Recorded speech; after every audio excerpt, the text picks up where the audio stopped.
Hello everyone. Our lesson today is on relative pronouns in grammar, and this is part 4. So I have one question for you. How do we use the formal relative pronouns who, whom, which, that, and whose? So we have 5 formal relative pronouns. So how do we use them in English? This is the table, which is useful for you, I hope. So we have, as you can see here, formal relative pronouns. There are 4. I don't put that. I will explain to you why. Who, we use it for people and sometimes pet animals. And we use who, as you can see, take the place of. So who takes the place of subject.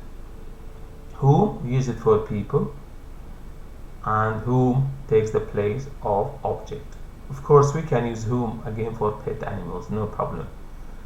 Which, we use it for animals and things.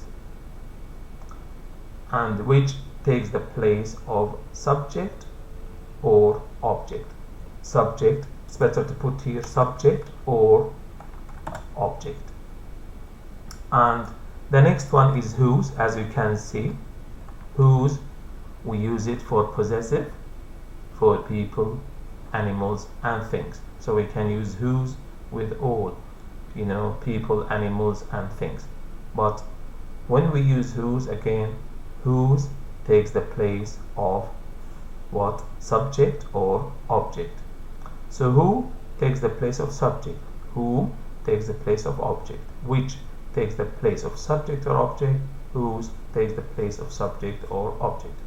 Who, we use it for people and sometimes pet animals.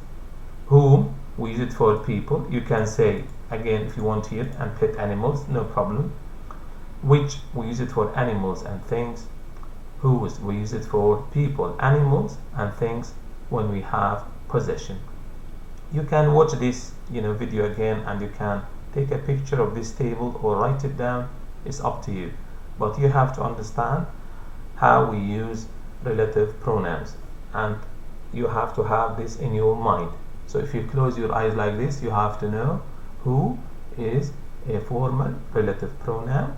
We use it for people and for pet animals sometimes, and we use who and to take the place of the subject or the place of the object.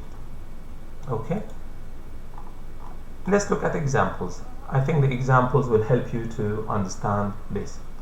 So if I say, how do we use the relative pronoun who? Amelia works hard. Amelia lives in Brighton. How do I join these two sentences? So you have these two sentences. A, I can see Amelia is the name of a person. So here, Amelia is the name of a person, and Amelia is the name of a person. I can see Amelia is repeated in the two sentences. Okay. In the first sentence, Amelia is a subject. Amelia here is a subject. And in the second sentence, Amelia is a subject, and here Amelia is a subject. As you can see, subject, verb, complement, subject, verb, complement. So in the first sentence, Amelia is a person, and it is a subject.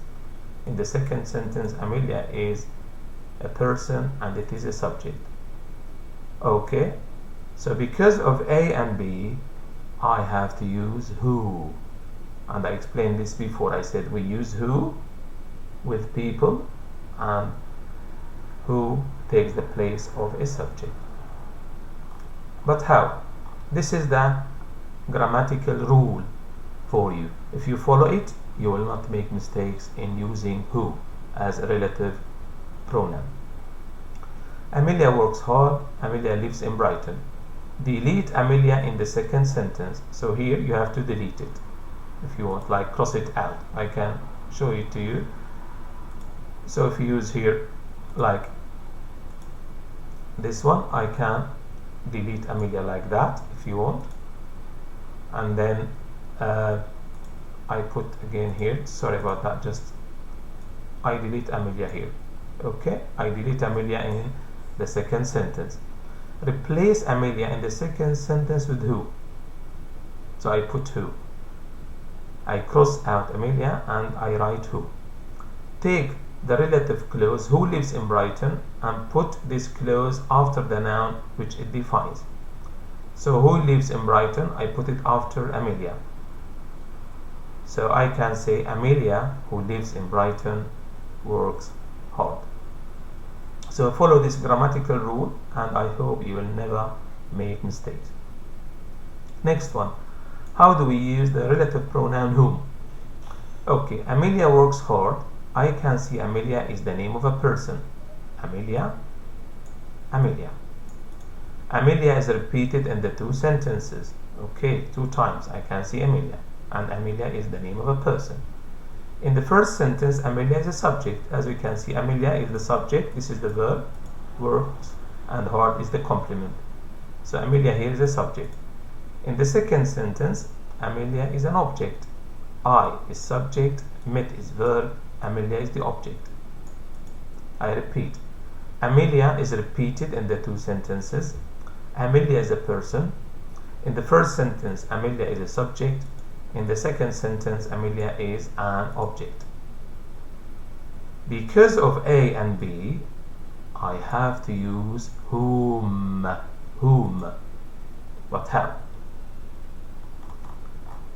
Let's look at this one again. It's more or less similar, to the first grammatical rule about using who. Amelia works hard. I met Amelia yesterday. Delete Amelia in the second sentence. This one, you have to delete it. Cross it out. Replace Amelia in the second sentence with who.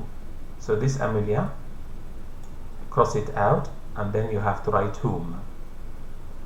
Put whom before I met yesterday, and then you have to move whom and you put it before I met yesterday. Take the relative clause whom I met yesterday and put this clause after the noun which it defines. And the noun it defines, I mean Amelia. So whom I met yesterday, you put it after Amelia. So this one is a relative clause and I put it after Amelia. So I say Amelia, whom I met yesterday, works hard. Again, this is the end of the video. Thank you for watching, and please watch it again and try to remember the grammatical rule which we use to show how we can join sentences.